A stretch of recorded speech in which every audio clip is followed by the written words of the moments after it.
Good day. Thank you for joining us for today's news. If you find this helpful, please consider subscribing. We're here every day with calm, clear updates just for you. Residents across New Zealand were startled by unexpected tsunami alerts that disrupted their sleep and raised concerns about the reliability of emergency communication, according to National Emergency Management. Saphaufjurais. The alerts were the result of a glitch that led to multiple notifications being sent to people in Kopes. Some individuals reported receiving alerts at unusual times, including between 1:50 a.m. and 3 a.m., when the risk of a tsunami was not expected. Price acknowledged the issue and confirmed that the agency is actively enforcing. Price also addressed concerns about the potential impact of the tsunami, noting that even a 40 centimeters wave could be an indicator of larger waves to come. He urged residents not to be complacent, citing international spokes as the investigation continues. NEMA is committed to improving the reliability of the emerging alert system. In a dramatic courtroom presentation, the defense for Royden Henga and Robert Richards has argued that the shots fired at Hori Gage were intended to intimidate, not kill. The defense lawyer, Scott Jefferson, claimed that the situation was an unscripted event that happened as a result of a call to arms issued by Black Power following an urge. However, the Crown prosecutor, Guy Carter, presented a compelling case against Richards and Henga, highlighting forensic evidence and witness testimonies that support the claim that the murder was a targeted execution. Carter stated that Gage was shot 6 times in front of his family and that the evidence clearly points to Richards. Meanwhile, Richards' defense lawyer, William Hawkins, focused on the credibility of the Crown's witnesses, suggesting that some were self-interested and not reliable. The trial continues as the jury listens to both sides of the story, with the outcome still uncertain. In the Tasman district, farmer Frank Hickmott is facing one of the toughest challenges of his life. After a series of heavy rains, his Riwaka property has been inundated with silt and debris, turning his once fertile land into a scene of destruction. This isn't the first time Hickmott has dealt with flooding, but the scale of the recent deluge has been a creek behind his farm burst, sending debris across the land and even into his home for the first time in his memory. The damage is extensive, with fences destroyed, crops lost, and the creek completely out of its course. Hickmott has had to use heavy machinery to clear the mess and redirect the water, but insurance coverage 被新预保. Meanwhile, local authorities have launched a cleanup effort on smaller rivers and tributaries, recognizing that improved river management is crucial to prevent future disasters.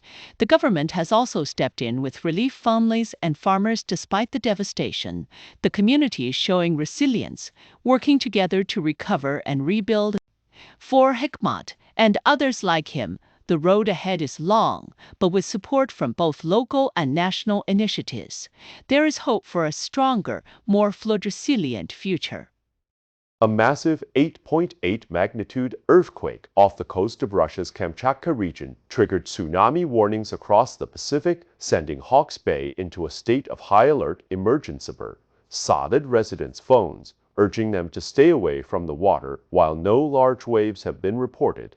Surfers at Tiawanga were seen enjoying the swell despite the advisory, with one surfer stating he felt safe enough to be in the water. Coast Guard officials reported that local boat operators were following the warnings closely. WAV, Judbeisadern. Napier Port suspended vessel operations overnight as a precaution, but has since resumed normal operations, with the residual reached Dinjor Dite Brish.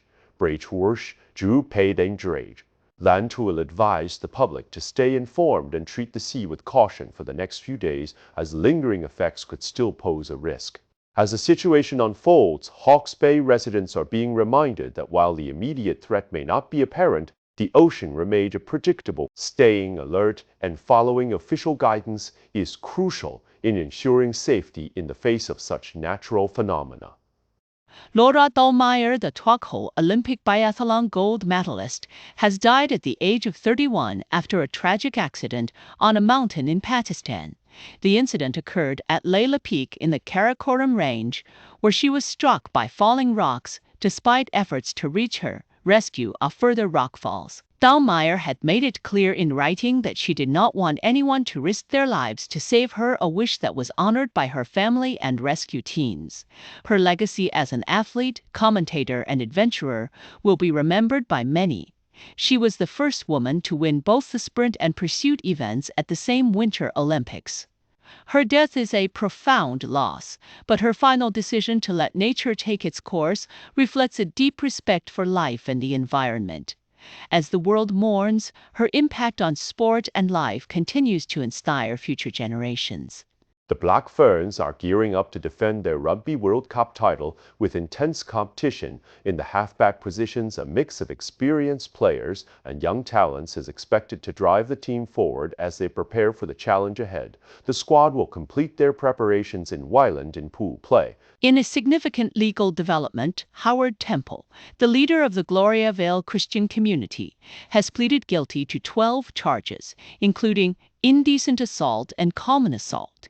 The charges span over 2 decades, involving multiple complainants. A former member of the community, John Reddy, expressed opponents a testimony. However, he believes the guilty plea won't alter the community's dynamics much. The trial revealed a culture of strict control and silence where women and girls faced severe consequences for minor infractions, one complainant described.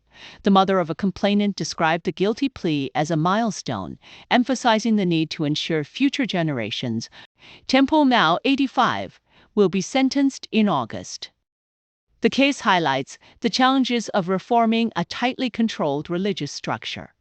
A major change in how New Zealand police handle retail crime is expected to lead to a significant increase in investigations. Previously, police often ignored holds, leaving thousands of complaints uninvestigated. After facing criticism, police found 400 shoplifting cases being dismissed. Now, with financial limits removed, police are expected to assign 60% more shoplifting cases to local districts. The change is part of a broader initiative to modernize case assessment tools, and insurers and law enforcement officials have welcomed the move, but concerns remain about undersourcing and the need for more police to effective. As the police force works to implement new tools and strategies, the focus will be on restoring public confidence and protecting the interests of local businesses.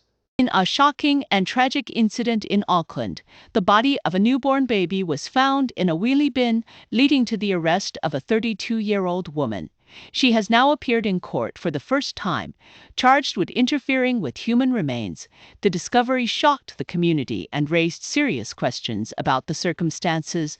The woman appeared via audio-video link with her family present in the courtroom. Her name remains suppressed, and she was remanded in custody. As the investigation calls for greater support for vulnerable individuals and improved access to mental health services, the community is demanding justice for the infant and more compassion for those in need. This tragic event serves as a stark reminder of the challenges many face in silence and the urgent need for systemic change. As the countdown to the 2025 local elections in New Zealand ticks down, a growing concern is emerging. Not enough people are stepping forward to run for council positions, with nominations set to close in just a few days. Several regional and unitary councils are already facing a shortage of candidates to vacancies. This is a problem that's not limited to regional councils district. Councils are also struggling to attract enough candidates. Experts like Doug Leader, one of New Zealand's longest-serving regional council chairs, are urging people to consider running. He emphasizes that local government plays a vital role. While the current number of nominations is in line with previous years, officials are reminding potential candidates not to leave it until the last minute. With the deadline looming, the call is clear. Now is the time for New Zealanders to take part in democracy and ensure their voices are heard in local decision-making. That's all for today's news. We appreciate your time. If you enjoyed this update, please consider subscribing. Your support helps us keep going.